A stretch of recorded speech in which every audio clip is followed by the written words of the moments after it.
Hi, my friend. It's Pat Sloan here for Block Wednesday. Home is, and I have all the stuff up here. I have another little segment in the middle that I filmed while I was doing the spacers. So let's get to it here.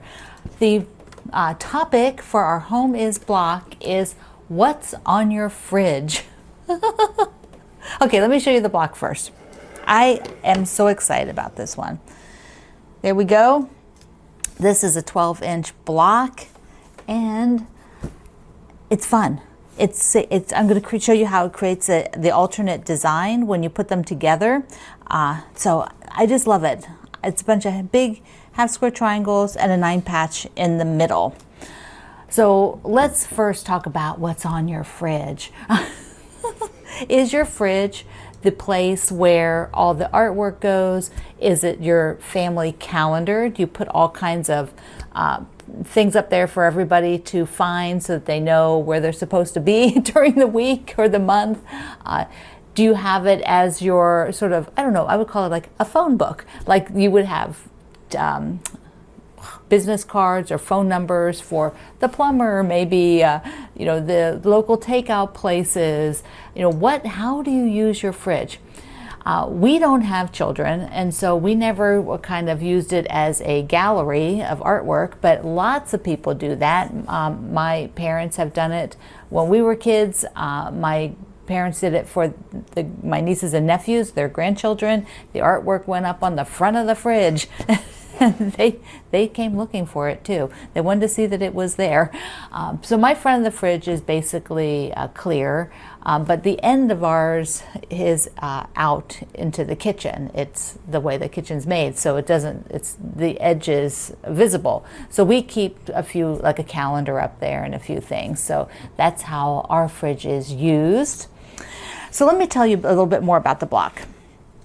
This is one where it's super cool to, let me see, there we go, to change out this. You can look at different ways to make this block here in the middle. Like I wanted to repeat this fabric because it's in one of the other blocks above, and it is a sashing, and I hadn't used it in a bigger piece. It's just a long narrow strip, and so I wanted to use it again. But here is one with totally different colors. So I've got more of a medium blue, and then a light that is denser. So it has a little, the print is much tighter, so it doesn't read as white as those do. These read very open, but same concept, the light background, but it reads much denser. It reads more as a color than as white. Now, the one thing I would want to avoid is something dark navy, because you're going to lose this stripe here if you put navy in the 9-patch in the middle. Now, I decided it would be fun to do a mock-up of the bonus quilt. So the pattern has a bonus quilt layout using this block in repeat, and I did a mock-up with these two versions. So here is the mock-up, and it looks really cool. The coloration on my camera wasn't, I took them at 2 different times. The lighting was different, so you can see one looks darker than the other, but they're the same background block. But that gives you an idea of what it would look like if it were more scrappy. So you could do, even if you kept like that, this diagonal, like all the same fabric, and then used different lights, and then used all different 9-patches in the middle, this would be a really dynamic block. All right, let me show you what's up on the design wall. And then, well, let's first do this. Before we go there, let me show you the process as I was doing it to create the spacers, because I was working on Saturday, and I thought, well, let me just turn the camera on and walk you through how I'm thinking about the spacers. So let's take a look at that, because I realized I was getting a little behind on that, and I could get some of those spacers done. Plus, I need to do the rest of the flying geese units. I have just this one done. I will pop a picture up here while I'm working off and on so you can see what I'm talking about. So first thing I did, let's just come down here. First thing I did was take my bin and pretty much empty it so that I have everything out on the table, all the fabrics that I'm going to work with. And let's see, push that back a little bit.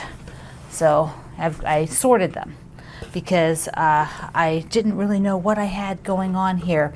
So I did, these are some that have gray in them, all the darks, all the mediums, which are a variety of mediums. There's from sort of lighter down to the darker.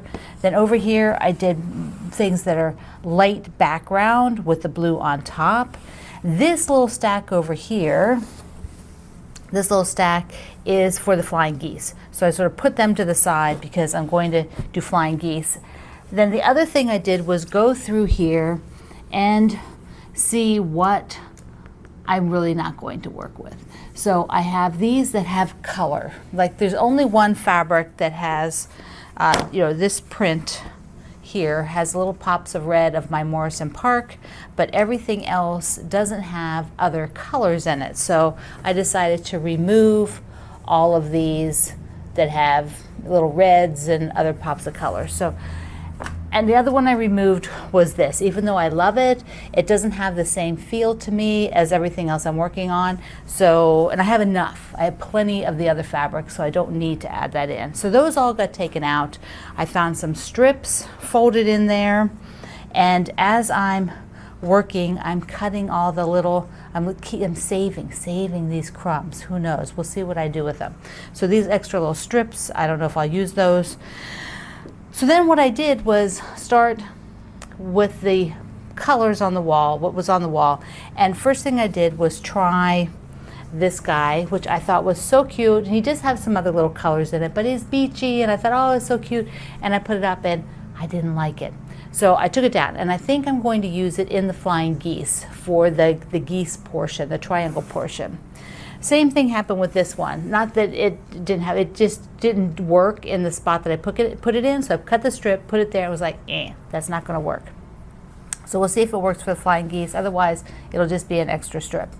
So I've been just going little section by little section, doing a strip, putting it up, and seeing what happens. The one fabric that I added in that I hadn't had here before was this, and it's a nice big chunk. I found it, and it is just perfect for to work with this whole set of fabrics down here. So I'm very excited to have found that one. So pretty much on the guide right now, so I had picked this one up because I'm thinking I can use it in the next one. So I have these cut around here, these, I've got this cut, and this piece over here. So I could, this is a flying geese unit, so I could put a strip there. This is a flying geese unit, so I can't really work with that. This one at the bottom here, we have that one, and I know some of you have built this out because we also have the churn dash, so you could build that whole unit. But I think I'm going to wait a little bit on that one because I don't know what fabrics I'm going to use in these two, so I want to wait. I'm going to wait on that lower section. So I am almost done cutting all of those strips, and this is what it looks like right now. So I just thought it would be fun to show you that process. I still have one or two. Like when you see this, it's like, it's probably not going to end up. That one pinwheel, it has the same fabric on both sides, and I'm thinking of changing that out. So we'll see what I end up with. I thought that was a lot of fun. It's a lot of fun for me to do this part of it, to look at the blocks on the wall and start making those connector fabrics. And I switch them out, I put them up, I see what works. So one that I love here, let me just grab it, is this one. Look what I did. I found the little elephants, and you know that elephant fabric is not totally straight. The elephants actually on the fabric, you know, they go along like this. So they fit in there. I got them in so that when I sew the bottom, I'm not going to cut them off. But this is the kind of thing is look at your fabric, look for little surprises that you can add in and make all of this your own. Make it work for you. So on my website today, I have a picture of the blocks up on the wall so you can see it. I mean, we still have quite a few weeks here, and the blocks will be coming in, and it'll be fun. I'm just loving it. I'm just loving it. I also did some crumb blocks. So I'm taking the extra stuff.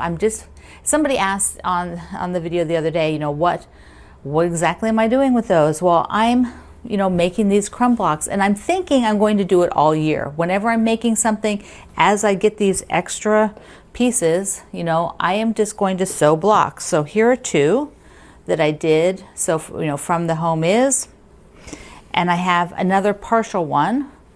So here's a partial one, and they're all around 8 inches because I figured if I make them all about that size, then I can do something with them. Another one thing I want to tell you is that I forgot to put the charity quilt on the calendar. I remembered later in the day after the calendar had been up. So if you want to, on the 1st and the 15th, write the charity quilt project on your calendar if it's not there. Otherwise, just go download a new one if you want a new one, or, you know, or just write it in. So I don't want you to miss out and forget that that's coming. And a few people asked about my tracker, which I love, by the way. It's simple. It's what, like 25 bucks. It is such a good value. I will have a link down below in the description box and at my website today. So if you are looking for a tracker to try, you know, $25 is super reasonable. It reminds me when to get up and walk. You know, move around every hour. I told her, you can tell it when you want to be reminded. I said every hour to get up and move around. So, okay, ta-da! This block is going up on here. I believe it goes there. Ta-da! We have home is, and tell me what is on your fridge. Thank you for being here, my friend. I love you. Mwah! See you online.